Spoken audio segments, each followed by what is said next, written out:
Thank you, Chair. And I'm going to come back to the marriage after 60 clause. I just think we all know that it was put into law in 1901. And it was nicknamed the Golddigger clause because the idea, of course, at the time was that young women were marrying men and when they were older and getting their pensions. And so I'm just very frustrated that the sexism that was in place in those days, and hopefully we would think we were doing a little bit better, certainly continues today.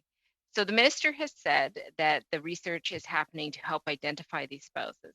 I just want to be really clear that we've had a lot of these spouses reach out to our office and ask, once especially they heard about the 2019 budget announcement, they wanted to sign up. So now we are over 2 years and the study is just starting. My office has been asking again and again for information and really had nothing to tell people. Could there not be a process where people could apply? Because I'm sure that many of these largely women can self-identify quite clearly. And this is something that, in my opinion, they desperately need and deserve. So that's one question. How is this process going to unfold? How are people going to be able to access the supports that they desperately need? And the second question is, when is this clause going to be removed? This is an old clause that has nothing to do with what's happening today. It's been over 100 years. It needs to be gone. So I'm just wondering, when will it actually be removed? And when will we start treating people who marry our military, our veterans, respectfully? These are people that are loving them.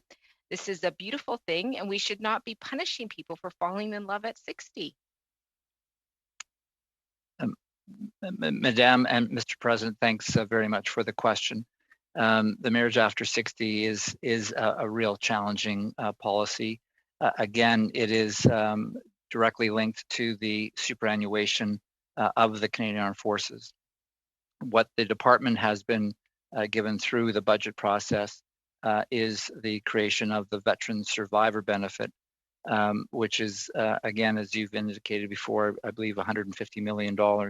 The challenge that we had when it came out of the budget is to actually understand fully the depth, the gap, and the needs across the board. And that's why we went to the Canadian Institute of Military and Veteran Health Research and to Statistics Canada to have them assist us in developing the evidence base upon which to build the policy.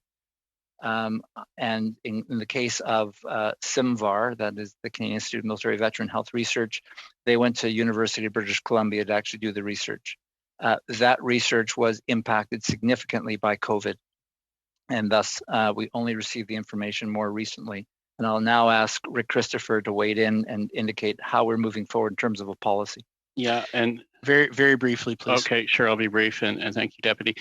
So, Mr. Chair, what we're doing is we finally got the information. As the Deputy said, there was a delay due to the pandemic, and we're compiling that information, and we will be developing recommendations for the Minister on how to proceed with the policy.